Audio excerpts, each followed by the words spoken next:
வணக்கம் ஜெயஹிந்த். இன்னைக்கு நம்ம சேனல்ல பாகிஸ்தான், இந்தியா மற்றும் யூஏஇ பத்தி ஒரு மிக முக்கியமான அப்டேட் பார்க்க போறோம்.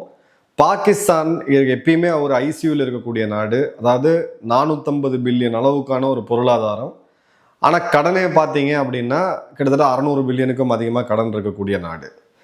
எந்த ஒரு தொழிலுமே இல்லாம உருப்பிடாம வெறும் ஜிஹாத் மற்றும் பயங்கரவாதத்தை மட்டுமே முழு நேர தொழிலா செயல்படுத்திட்டு இருக்கக்கூடிய ஒரு இராணுவம், அந்த இராணுவத்துக்காக இருக்கக்கூடிய ஒரு நாடு தான் பாகிஸ்தான்.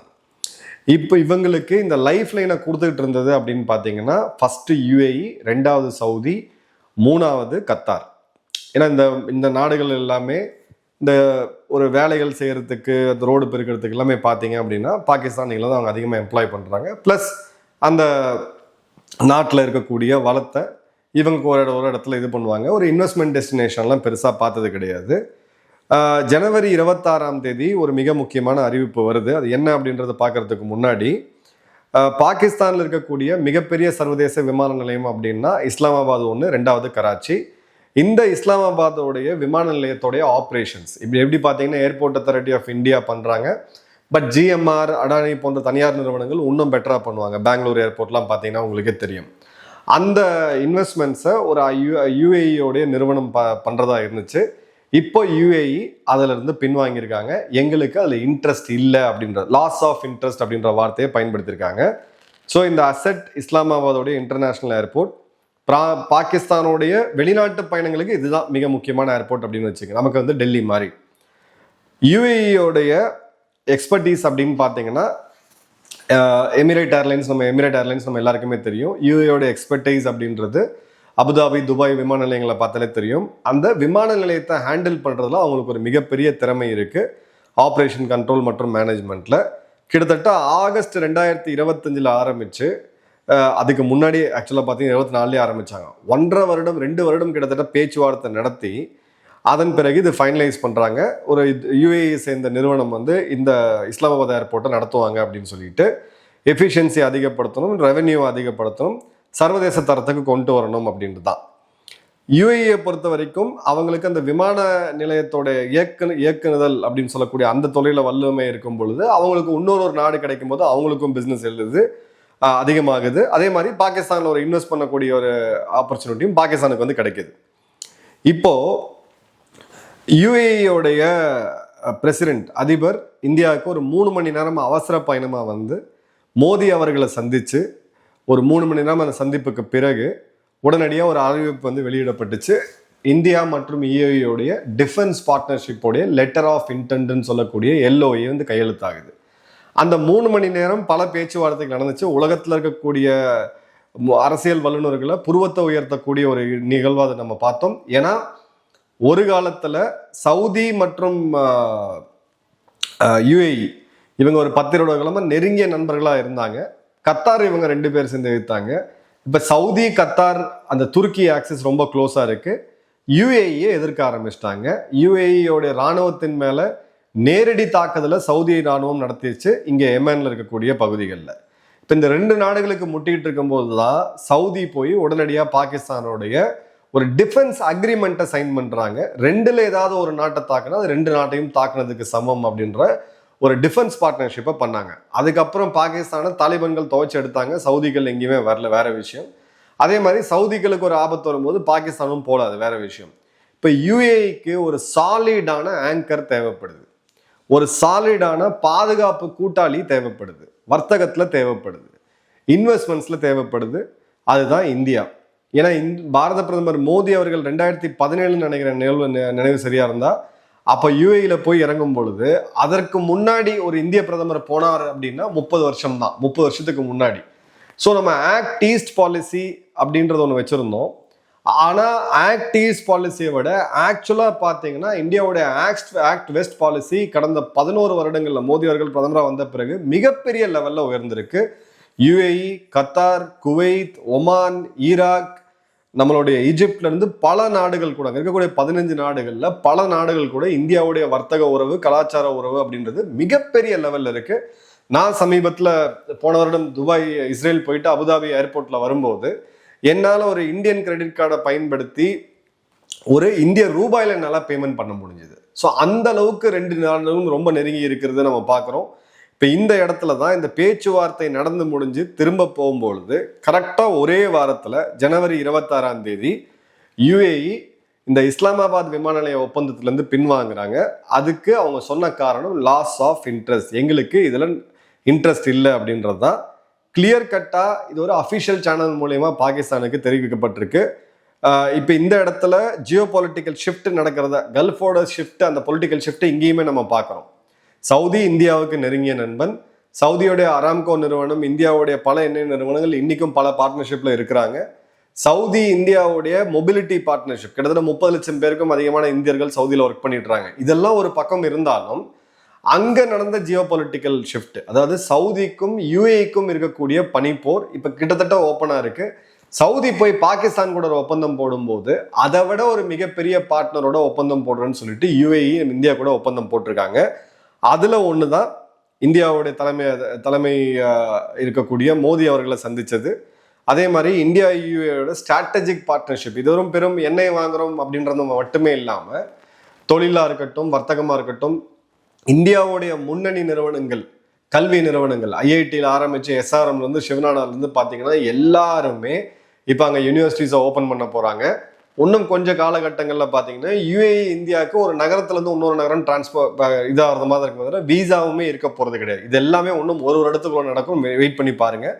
ஸோ அந்த இடத்துல ஜனவரி 26ஆம் தேதி 7 நாள் இந்தியாவை விசிட் பண்ண பிறகு இந்த இது பண்ணது பாகிஸ்தான் மொத்த ஊடகமும் கதறி அல்றதை பார்க்க முடியுது. இந்தியா சொல்லி தான் யுஏஇ இதை கேன்சல் பண்ணிட்டாங்க, இந்தியா தான் இதுக்கு காரணம், இந்தியர்கள் பாகிஸ்தானுக்கு எதிராக வேலை செய்கிறாங்கன்ட்டு. கண்டிப்பாக செய்ய தான் செய்வோம். நீங்கள் எங்கள் மக்களை கொல்லும் பொழுது உங்களுக்கு சோறு தண்ணி இல்லாமல் உங்களை கொண்டு போய் எங்கே நிறுத்தி வைக்கணுமோ அதுக்கு உண்டான எல்லா முயற்சிகளும் இந்தியா கண்டிப்பாக பண்ணும், அதில் வெற்றியும் பெறுவோம். உங்களுக்கு பயங்கரவாதிகளை இங்கே ஏற்றுமதி செய்யறது, ஜிகாத் பண்றத தவிர எங்களுக்கு உங்களுக்கு எதுவும் தெரியாது. எங்களை பொறுத்த வரைக்கும் உங்களை நடுத்தருக்கு எப்படி கொண்டு வரதுன்னு இந்தியாவுக்கு தெளிவாக தெரியும். அந்த வேலையில இதுவும் ஒன்று இருக்கிறத பார்க்குறோம். ஸோ மிடில் ஈஸ்டோட ஸ்ட்ராட்டஜிக் ரீஅலைன்மெண்ட் அப்படின்றது இந்தியாவையும் பாகிஸ்தானையும் மையப்படுத்தி இப்போ பூர்த்தி அடைஞ்சிருக்கு. நேற்று வரை நண்பர்களா இருந்த சவுதி மற்றும் யுஏஇ இன்னைக்கு எதிர்த்துருவங்களா இருக்கிறாங்க. சவுதி, துருக்கி, பாகிஸ்தான், கத்தார், இந்த 4 நாடுகளுடைய பார்ட்னர்ஷிப். இந்த பக்கம் பார்த்தீங்க அப்படின்னா இந்தியா, யுஏஇ, ஒமான் மற்றும் இஸ்ரேல், இந்த பார்ட்னர்ஷிப் அப்படின்றது கிளியர் கட்டா ஒரு ஸ்ட்ராட்டஜிக் லெவல்ல வரக்கூடியதை நம்ம பார்க்குறோம். இந்தியா வந்துட்டு போன பிறகு அங்க யுஏஇயோட சட்டத்திட்டங்கள் எல்லாருக்குமே தெரியும், கடுமையான சட்டத்திட்டங்கள். கிட்டத்தட்ட 900 இந்திய கைதிகள் விடுவிக்கப்படுறாங்க. அதுவும் ரொம்ப சீரியஸ் கிரைம்ல ட்ரக்ஸ்ல இருந்தவங்க கூட விடுவிக்கப்படுறாங்க. அதே மாதிரி ஏர்போர்ட் டீல் கேன்சல் ஆகுது. ஸோ யுஏஇயை பொறுத்த வரைக்கும் பாகிஸ்தானை அந்த ப்ரையாரிட்டி லிஸ்ட்லேருந்து எடுத்து அவங்கள வைக்க வேண்டிய இடத்துல, அதாவது வீட்டு வாசலில் வச்சுக்கிட்டு இந்தியாவை அவங்க ஒரு டாப் மோஸ்ட் இடத்துக்கு கொண்டு வந்திருக்காங்க அப்படின்றத பார்க்குறோம். ஸோ இந்தியாவுடைய பார்ட்னர்ஷிப் இனிமேல் யுஏஇக்கு தேவை. பாகிஸ்தான் ஒரு இதில் பயன்படுத்தக்கூடிய கை கழுவிட்டு தொடச்சி தூக்கி போட பயன்படுத்தக்கூடிய ஒரு டிஷ்யூ பேப்பர் அளவுக்கு தான் அப்படின்றத கிளியராக பண்ணிட்டாங்க. அதே மாதிரி பாகிஸ்தானுடைய அசீம் முனீர் யுஏஇக்கு எதிரான சில ஃபேக்ஷன்ஸ்க்கு சுடான்ல போய் ஆயுதங்களை விற்கிறேன்னு சொன்னது, இங்கே யெமென்ல போய் அவங்களுக்கு எதிரான வேலைகளை செஞ்சதுன்றது அவங்க இனிமேல் ரசிக்கல. வரக்கூடிய காலங்களில் நம்ம சேனலில் நிறைய பேர் பாகிஸ்தானிஸ் டப் பண்ணி பார்க்குறீங்கன்னு தெரியும், நல்ல விஷயம். உங்களுக்கு இனிமேல் வரக்கூடிய காலங்களில் யுஏஇயில் வீசா கிடைக்கிறது நிச்சயமாக கஷ்டமாகும். அந்த இடத்துலையும் நம்ம வேலை தான் பார்த்துட்டு இருக்கோம். அதே மாதிரி பார்த்தீங்க அப்படின்னா இந்த ஏர்போர்ட் டீல் கேன்சல் ஆகிறது நம்ம கிளியர் கட்டாக ஷிஃப்ட் 2020 ஆப்ரகாமிக் அக்கார்ட், மைக் பாம்பியோ அவருடைய ஃபாரின் செக்ரட்டரியும் ட்ரம்ப்பும் பதவி முடியறதுக்கு 2 வார காலம் முழுக்க அவசரமாக போட்டது. ஸோ யுஏஇ இஸ்ரேலோடைய அந்த ரிலேஷன் நார்மலைஸ் ஆகுது. 2022-23 இந்தியா யுஏஇயோட டிஃபென்ஸ் கோஆபரேஷன் சைன் ஆகுது. 24-25 இந்தியாவோட டிஃபென்ஸ் கோஆபரேஷன்லேருந்து ஸ்ட்ராட்டஜிக் பார்ட்னர்ஷிப் அது எலிவேட் ஆகுது. ஜனவரி 2026 அவர் கிளம்பி நேரடியாக இங்கே ஒரு பாதுகாப்பு ஒப்பந்தம் போடுறதுக்கான அந்த புள்ளியை கோடிட்டு இப்போ பாகிஸ்தானை அவங்க டவுன்கிரேட் பண்ணுறாங்க அப்படின்றத பார்க்குறோம். ஸோ பாகிஸ்தான் கிளியர் கட்டாக தன்னுடைய ஒரு மிகப்பெரிய ஃபண்டரை இப்போ லூஸ் பண்ணியிருக்கிறாங்க. அதே மாதிரி இந்த ரீஜனல் அலைன்மெண்ட்ல பாகிஸ்தான் மிகப்பெரிய லெவலில் லூஸ் பண்ணியிருக்காங்க. நல்லா கவனிங்க, எந்த அளவுக்கு இந்தியா சவுதியோடைய இந்த பார்ட்னர்ஷிப் இருக்கோ, அதாவது நம்ம யுஏ கிட்ட நெருங்கி போகும்போது சவுதி கிட்ட இருந்து விலகி வரணும்ன்ற ஒரு நியதியுமே இருக்கு. ஆனா அதை இந்தியா கரெக்டா பேலன்ஸ் பண்ணியிருக்காங்க. ஆனா இந்த முட்டாள் பாகிஸ்தானிகள் இவங்க போய் கொண்டாடினதுல யுஏஇயை கிட்டத்தட்ட இப்போ ஒரு எதிரியா அவங்க மாற்றி வச்சிருக்காங்க அப்படின்றத பார்க்குறோம். ஸோ இன்வெஸ்ட்மெண்ட் கேபிட்டல் அப்படின்றது பாகிஸ்தான்ல இருந்து இது மாற்றி இந்தியாவை நோக்கி வருது. யுஏஇயை பொறுத்த வரைக்கும் இது வெறும் ஒரு மிலிட்ரி பார்ட்னர்ஷிப் கிடையாது. இந்தியா ஒரு மிகப்பெரிய சந்தை, இந்தியா ஒரு மிகப்பெரிய கல்வி அறிவு கொண்ட நாடு. அதை அவங்க யுஏஇக்கு எடுத்துட்டு போகலாம். டெக்னாலஜியில் 2 பேரும் சேர்ந்து ஒர்க் பண்ணலாம், செக்யூரிட்டியில் 2 பேரும் சேர்ந்து ஒர்க் பண்ணலாம். பாகிஸ்தான்ல இருந்து அவங்க மக்கள் அனுமதிச்சாங்கன்னா ஒன்று பிச்சைக்காரர்கள் வருவாங்க, இல்லை ஜிகாதிகள் வருவாங்க. அதனால யுஏஇக்கு எந்த லாபமும் கிடையாது. பாகிஸ்தான்ல இருக்கக்கூடிய கல்வி அறிவை எடுத்துட்டு வந்தோம்னா அங்கேயுமே ஜிகாத் மட்டும்தான் இருக்கு. அங்கே சயின்ஸ் அண்ட் டெக்னாலஜியோ, பூமி இன்னமும் பிளெயினா இருக்குது, வட்டம் கிடையாது அப்படின்னு சொல்லி அதுக்கு எதிராக போராட்டம் பண்ணக்கூடிய மூடர்கள் இருக்கக்கூடிய நாடு தான் பாகிஸ்தான். அதே மாதிரி பார்த்தீங்கன்னா இந்தியா, இஸ்ரேல், யுஏஇயோட இந்த ஸ்ட்ராங் ட்ரையாங்கிள் அப்படின்றது துருக்கி, கத்தார், பாகிஸ்தான் மற்றும் சவுதி இந்த அலையன்ஸை கம்ப்ளீட்டா செக் பண்றதுக்கான இருக்கு. ஏன்னா இப்ப துருக்கி ஒரு நாட்டை தவிர ஆயுதங்கள் தயாரிக்கக்கூடிய நாடு இந்த ஆக்சிஸ்ல யாருமே கிடையாது. பாகிஸ்தான் சைனாட்ட இருந்து வாங்கி பச்சை பெயிண்ட் அடிச்சு கொடுக்கறத தவிர அவங்களால எதுவும் பண்ண முடியாது. இஸ்ரேல் எடுத்தீங்கன்னா தொழில்நுட்பத்துல வேர்ல்டுல நம்பர் 1. யுஏஇ எடுத்தீங்கன்னா வர்த்தக நகரம், இந்த வேர்ல்டு சிட்டிஸ், 2 முக்கியமான வேர்ல்டு சிட்டிஸ் துபாய், அபுதாபி இருக்கு. இந்தியாவுடைய மொபிலிட்டி பெரிய லெவல் இருக்கு, பெரிய அளவுக்கு பணத்தை கொண்டிருக்கக்கூடிய நாடு. இந்தியா எடுத்தீங்க அப்படின்னா மார்க்கெட் பெருசு, மிகப்பெரிய தொழில்நுட்பங்களை இங்கே கொண்டு வந்து இன்வெஸ்ட் பண்ணலாம், உங்களுடைய மேனுஃபேக்சரிங் இங்கே கொண்டு வரலாம். இங்கே இருக்கக்கூடிய ட்ரெயின்டு படித்த ஐடி துறை வல்லுநர்களாக இருக்கக்கூடிய அந்த மேன் பவரை நீங்கள் உங்கள் நாட்டுக்கும் பயன்படுத்திக்கலாம். அது மியூச்சுவலாக இருக்குது. இப்போ பாகிஸ்தான் எடுங்க, துருக்கி எடுங்க. துருக்கியால் சில ட்ரோன்ஸ் தயாரிக்க முடியுது. அவங்களும் பார்த்தீங்கன்னா இந்த ரேடிகலைசேஷனில் தான் போகிறாங்க. பாகிஸ்தான் கம்ப்ளீட்டாகவே ஒரு பயங்கரவாத நாடு. சவுதி பார்த்தீங்கன்னா இப்போதான் இந்த டிரான்ஸ்ஃபர்மேஷனில் வராங்க. மீண்டும் முகமது பின் சல்மான் அவர்கள் ஒரு மிகப்பெரிய ரிஸ்கை, தனக்கும் யுஏஇக்கும் உள்ள காம்படிஷன், தனிப்பட்ட காம்படிஷன், ஒரு மிகப்பெரிய ரிஸ்க் அவர் எடுக்கிறாரு. இதற்கான விலையை சவுதி எப்படி கொடுப்பாங்க அப்படின்னு தெரியல. சவுதி கிட்ட பணம் இருக்கு, பட் அந்த பணம் எல்லாமே பெட்ரோ டாலரை லிங்க் பண்ணியிருக்கு. இப்போ வர்த்தக ஒப்பந்தங்கள் அமெரிக்காவுக்கு எதிராக திரும்பக்கூடிய அந்த உலக சுச்சுவேஷனில் கச்சா எண்ணெயோடைய விலை விழுந்தாலும் சரி, இல்லை டாலரோட விலை விழுந்தாலும் நேரடியாக சவுதி அது பாதிக்கும். ஏன்னா 2030 கோடிக்கணக்கான ட்ரில்லியன் மதிப்புள்ள ப்ராஜெக்ட்ஸ் அவங்க எடுத்து வச்சுக்கிட்டு இருக்காங்க. ஹை ரிஸ்கான ஒரு இடத்துல தான் அவங்க இருக்கிறாங்க.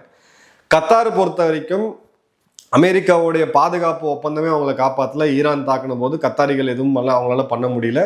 இஸ்ரேல் போய் கத்தாரிகளை தாக்கும் பொழுதும், அவங்க நகரத்தில் மிக முக்கியமான நகரத்தில் தாக்கி அளிக்கும் போதும் அங்கேயும் அவங்களால எதுவும் பண்ண முடியல. ஸோ இது ஒரு கிளியர் கட்டான ரீஜனல் பேலன்சிங் ஆக்ட். பிரதமர் அவர்கள் ஒரே ஒரு வார்த்தை தான் அங்கே சொல்லியிருக்க வாய்ப்பு இருக்கு, பாகிஸ்தானில் இந்த மாதிரியான இன்வெஸ்ட்மெண்ட்ஸ் வேண்டாம், நீங்கள் அவாய்ட் பண்ணுங்கன்னு சொல்லிட்டு. யுஏஇ பக்காவா இப்போ பாகிஸ்தானை போட்டு பார்த்துருக்காங்க. வரக்கூடிய காலங்களில் பாகிஸ்தானை நெருக்கிறதுக்கு, இனி பயங்கரவாதம் செய்யறதுக்கு அதுக்கு முதல்ல உடம்புல தெம்பு வேணும், அதுக்கு முதல்ல உணவு வேணும். அந்த உணவு மற்றும் நீர், இது 2 அடிப்படையில் இந்தியா கையை வச்சுதான் ஆகணும். இதில் ஈவிரக்கமே நம்ம பார்க்க முடியாது. ஸோ வரக்கூடிய காலங்கள் பாகிஸ்தானுக்கு இன்னும் இன்ட்ரெஸ்டாக இருக்க போகுது. நன்றி, வணக்கம், ஜெயஹிந்த்.